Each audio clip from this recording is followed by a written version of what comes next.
Today I wanted to do an introduction of prayer and fasting and prayer, so that we can pick it from here. Moments with Grace. Hi my viewer, how are you today? Thank you. We are here again, and I hope and believe that you're doing good by the grace of God. And me personally, I'll tell you I'm good. The grace of God has been sufficient, and the peace of God has been good, because everything has been good, doing good, regardless of many challenges that we are experiencing in these last days. We can still have peace of God, because it's a promise from Jesus Christ that He is the Prince of Peace, our Shalom. So, regardless of what is happening, we might be going through hard times, difficult times in lives, in the days that we are living. But one thing we know, we have the Prince of Peace, Jesus Christ, Lamb of God, and so the peace of God will always prevail through Jesus Christ. Okay, again today. For the last 5 episodes that we have done, we have been talking about miracles, and we said that miracles still happen. And I am impressed that people who have been listening and watching these programs, some of them have commented, and some of them have said their faith has been lifted up, and some of them have also come up and say at some point God did some miracles to them. I have one, Grace Washira, who wrote her testimony about one time she was experiencing a very bad stomach ache that could never stop. But one time she said enough is enough, and she went to prayer, and she believed God for a miracle, and surely, because God is faithful, she was healed up to date. That is her testimony she wrote on this page. I want to remind you that this is Sky Kibo TV. That is where I come, via Sky Kibo TV Kenya. And this is Moments with Grace, whereby we talk about our lives, what God has been doing through our lives, things of lives that we experience, how we should live here on our times. And what we do here is glorify God in His ways, how He is being in our lives, how we have seen Him work wonders through other people, how He has done through our lives, and really we have testimonies. So today, I said we have been talking about miracles, but I want to give it a break a little bit, and we can talk about a different thing. And then after some time, after I go like 5 episodes of the topic that I have from today, which is prayer and fasting, we shall then go back to the topics of God still do miracle or does miracles, and we shall pick from where we stopped last time.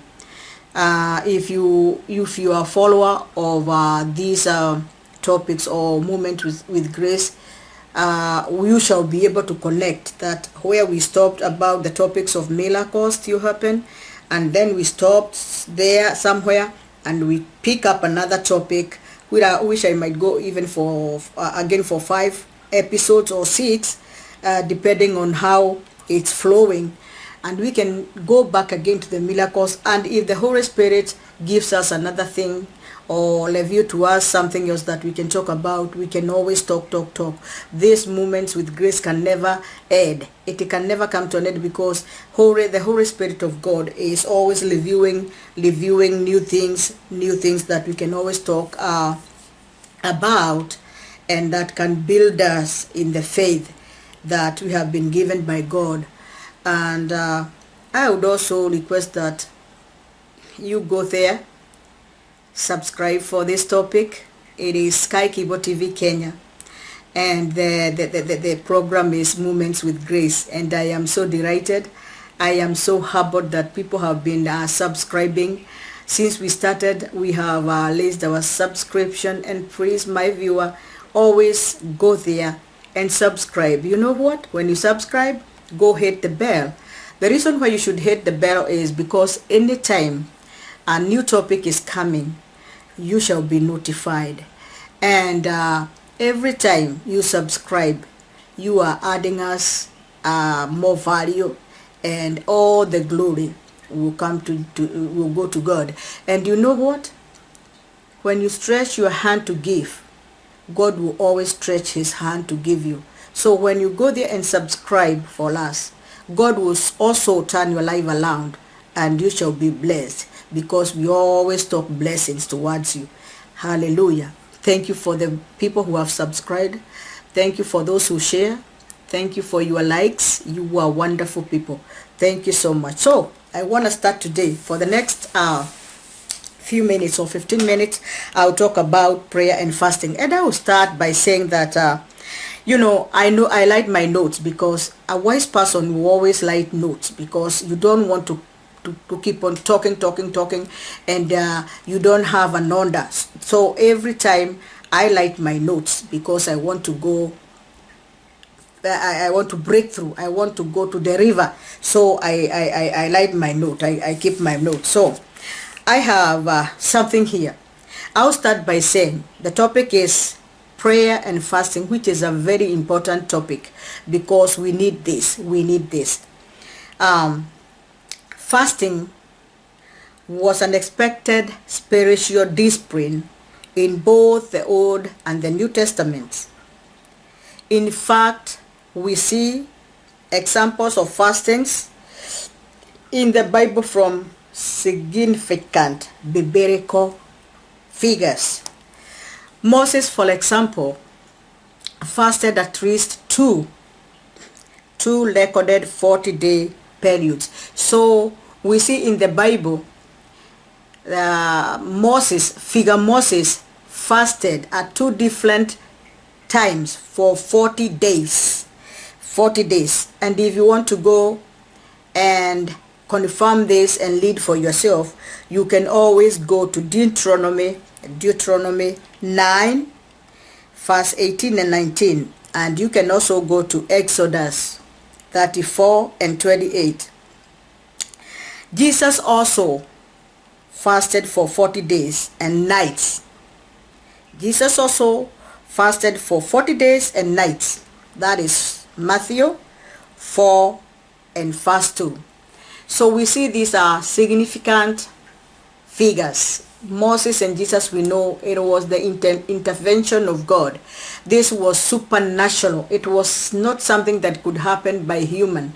It couldn't happen just like that. We know when we fast, we cannot be able to go like for 40 days or without nothing, without food, without water, and naturally we should not. We need to be very, very careful, because this was a supernatural thing from God. So Moses fasted at two different times or periods for 40 days, and Jesus the same fasted day and night for 40 days. So we hear this is a spiritual discipline. When we fast, it is a spiritual discipline. Every person, a man of God, a woman of God, cannot live just like that without fasting. I'll continue and say this happened through divine intervention. That is what I'm saying. By Moses fasting 40 days and Jesus fasting 40 days and nights, it was through divine intervention. Humans can only last about 3 days without water. Yeah? But biblical fasting didn't usually mean going without food or drink. Okay, note that. Biblical fasting didn't usually mean going without food or drink 24/7. No. The Jewish custom, because most of the time we refer to Jewish, custom. The Jewish custom was to fast during the day, but eat and drink as soon as it was dark. So we see that type of fasting, so you can abstain from food or drink for some time and go back, because you are a human and you need to eat. So note, when we feel far from God, fasting can help us mourn our distance from God and draw closer once again. Okay, when we feel, because sometimes we feel that we are far from God. Anybody know? You know better. You know better, but you know better than anybody else. You know better than Satan. You know better than other people. It is you. You know you are. When you are far from God, you know, and especially people who are saved, who are converted, who are followers of Christ, who have accepted to receive Jesus Christ in their lives. When you are far from God, when distant from God, you know yourself. And when you feel that, fasting can help us. We can mourn our distance from God and draw closer once again. And we do this by fasting and prayers. Okay, I'm gonna go to something. Why should you fast? Why should you fast? That's a good question. There are a number of reasons why the practice of fasting can be spiritually beneficial. Okay, there are a number of reasons why the practice of fasting and can be spiritually beneficial. When you pray and fast, there are some benefits that you get from fasting. One, fasting is biblical. Let us start from there. Fasting is biblical because we see Moses, Jesus, other people who fasted. There are a lot of people who fasted. Actually, fasting has been mentioned 70 times in the Bible. So fasting is biblical. We see examples of biblical fastings in the lives of figures like Moses, like we have said, Jesus, and I can add King David. Second, fasting and prayer can restore our strength and strengthen your intimacy with God, your friendship, your love with God. Prayers and fasting can restore it if it's gone. If there's a distance now between you and God, prayer and fasting. I must add fasting. Fasting is the most important thing that I want us to talk. It is fasting and prayer. Fasting and prayer, because every time we pray, but now we are adding fasting. So fasting and prayer can restore, or it can strengthen your intimacy with God. That is your relationship with God. Fasting and prayer brings it closer.